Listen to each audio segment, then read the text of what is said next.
Olá pessoal, espero que todos estejam bem. Para quem não me conhece, eu sou a professora Pândela Figueiredo, trabalho com Biologia na Rede Estadual de Educação de Minas Gerais. E nesses vídeos que eu tenho publicado aqui no meu canal, eu tenho feito explicações a respeito do Plano de Estudo Doutorado, material oferecido pela Secretaria Estadual de Educação de Minas Gerais para a continuação dos estudos em tempos de pandemia. Aqueles que ainda não assistiram os vídeos 1 e 2, referentes à primeira e segunda semana do PET, volume 2, assistam e eles vão estar aí com os links representados na descrição do vídeo. Eu tenho feito essas atividades principalmente para o pessoal do terceiro ano, porque a área de genética é uma área que depende de algumas explicações dentro dos conteúdos abordados. Então, para aqueles que tiverem mais alguma dúvida, podem colocar aqui nos comentários dos vídeos. Então, vamos lá para a semana 3. Na semana 3, nós veremos, então, que haverá aí estudo das variantes da primeira lei de Mendel. Para quem não lembra da primeira lei de Mendel, vamos recordar. Ela diz que todas as características de um indivíduo são determinadas por genes que se segregam, separam-se durante a formação dos gametas. Sendo assim, pai e mãe transmitem apenas um gene para cada descendente. Isso reflete os eventos que ocorrem no processo de meiose, que é o processo de divisão celular, em que as nossas células vão dar origem aí aos nossos gametas, principalmente nas regiões aí relacionadas ao sistema reprodutor, no caso da espécie humana. Então, dentro desses padrões referentes à primeira lei, em que um gene vai ter a sua distribuição em alelos. O que são aqueles alelos? Aquelas letrinhas que a gente representa, então, azão, azão, azão, azinho, azinho, azinho. Lembrando sempre que isso é muito importante e a gente não pode confundir. Azão, azão e azinho, azinho são características homozigotas e que as características azão, azinho são consideradas heterozigotas. Ok? Isso é muito importante, justamente porque, entendendo essa interpretação, fica fácil a gente separar os fenótipos, tipos dominantes, que normalmente estão representados aí pelo alelo azão, que seria azão, azão e indivíduo azão, azinho, e os fenótipos recessivos, que estão relacionados aí ao indivíduo azinho, azinho. Para quem não lembra também, fenótipo é a característica do indivíduo e genótipo seria essa representação aqui dos alelos, azão, azão, azão, azinho e azinho, azinho, ok? Então, sabendo disso, vamos lá para as nossas variações da primeira lei. Nas variações, a gente vai estudar aí primeiro a característica referente aos alelos letais, em que um indivíduo que vai apresentar determinado genótipo, ele não vai sobreviver e por isso ele vai destoar daquelas proporções mendelianas, né? Eu não sei se vocês lembram quais são as proporções mendelianas, por exemplo, no cruzamento de um indivíduo azão, azinho, com outro indivíduo azão, azinho, a gente vai ter nas proporções as seguintes características. 1 em 4 indivíduos que serão azão, azão, a gente pode chamar isso também de 25%. Nós teremos 2 em cada 4 indivíduos com a característica, né, o genótipo azão, azinho, e nesse caso eles representam 50% da descendência, e 1 em cada 4 indivíduos com o genótipo azinho, azinho, e nesse caso ele também representa 25% de toda a descendência. No caso da primeira lei de Mendel, isso aqui tudo vai ser correto, né? Todos esses indivíduos vão ser representados na descendência. Mas no caso das variações que ocorrem com os alelos letais, o que vai ocorrer? Vamos imaginar um exemplo aqui. Azão Azinho, de novo cruzando com azão Azinho, eu vou indicar que azão Azão vai ter a letalidade do indivíduo, ou seja, ele não vai ser contado nessa proporção. Então, o que seria antes? 1/4 de azão Azão, agora vai ter que ser o quê? Descartado, porque esse indivíduo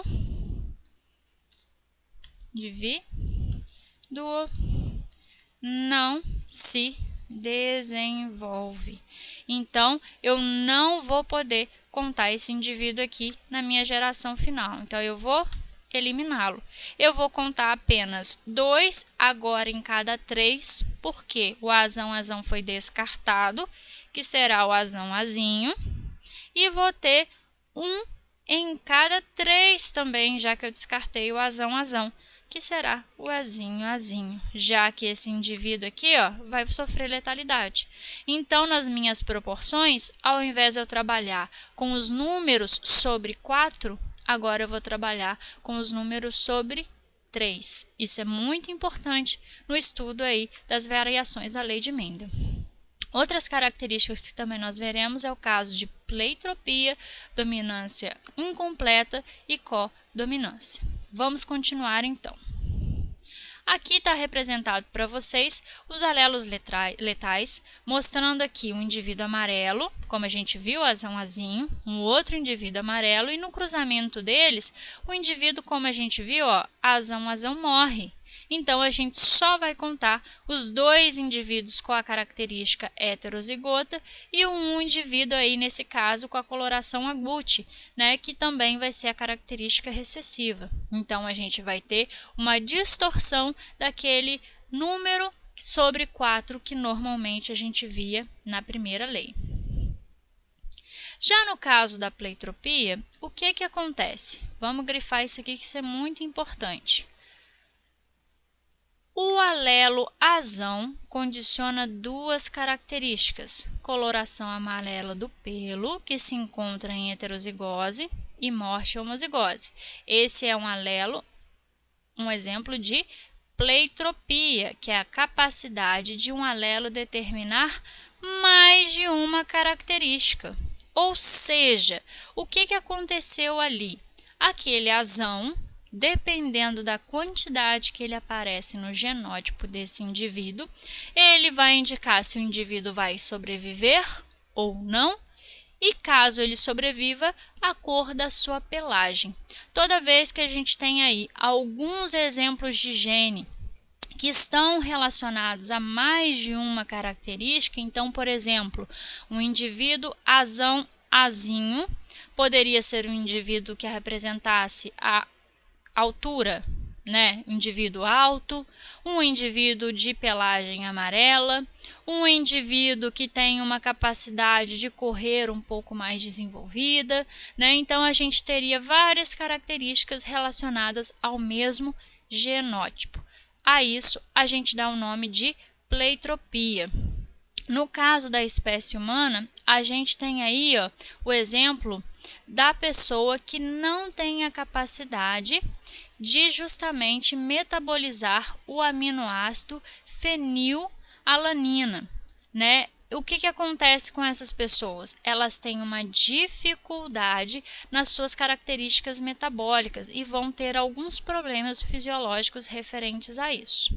Temos aqui algum exemplo para vocês de como isso acontece, né? Esse é o caso aí, principalmente de espécie, dentro da espécie humana. E normalmente esse diagnóstico é feito aí pelo teste do pezinho. Isso é muito importante, né? Pode ser que caia para vocês, por exemplo, em prova do Enem.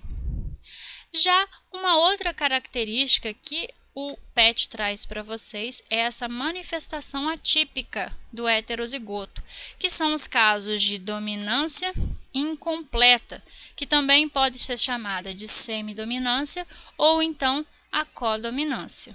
Vamos lá imaginar aqui os indivíduos. Eu tenho aqui no exemplo para vocês a seguinte característica. um indivíduo vermelho cruza com um indivíduo branco e no processo eu gero um indivíduo heterozigoto que agora não tem nem a característica do vermelho e nem a característica do branco. Ele será um intermediário, rósea. Isso aqui é muito importante.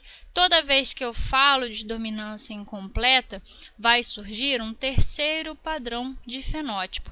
E aí, para quem quer anotar, principalmente para os estudos do Enem, vamos lembrar o seguinte, que toda vez que eu tenho um terceiro fenótipo, e nesse terceiro fenótipo 1, eu tenho a mistura das características,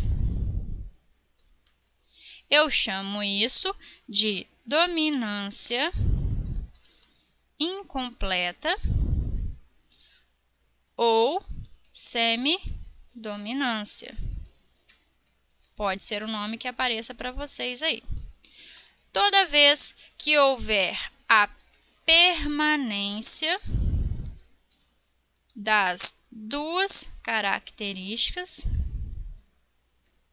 por exemplo, nesse caso aqui, fosse uma planta mesclada, tanto apresentando a cor vermelha quanto a cor branca, eu chamo isso de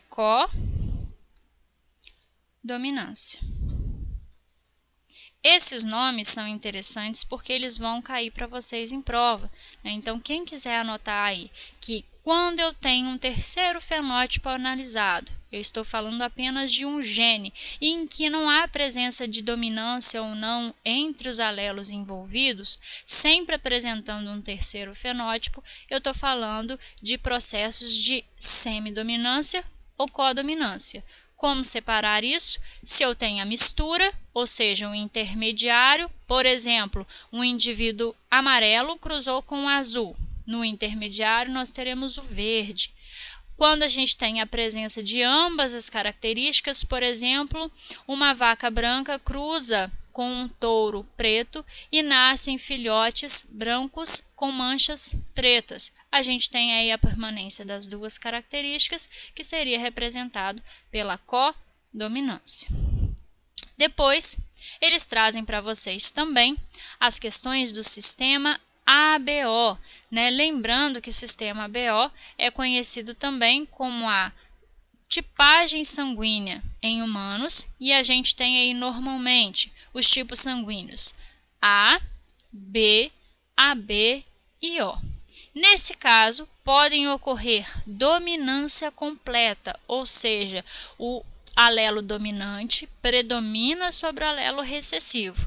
Normalmente isso ocorre aí entre indivíduos do sangue A, B, sobre o tipo O.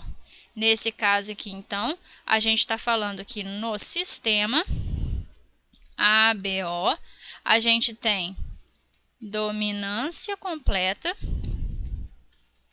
sobre A, B em relação ao O. E a gente vai ter um caso de, deixa eu só arrumar aqui que ficou tudo maiúsculo, e vamos ter aí casos de codominância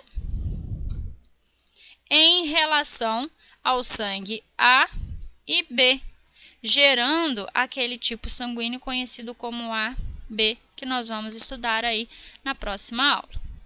Fechando então o nosso conteúdo da terceira semana, refaçam os exercícios e, em caso de dúvidas, só colocar nos comentários aí pra gente. Um grande abraço e até a próxima!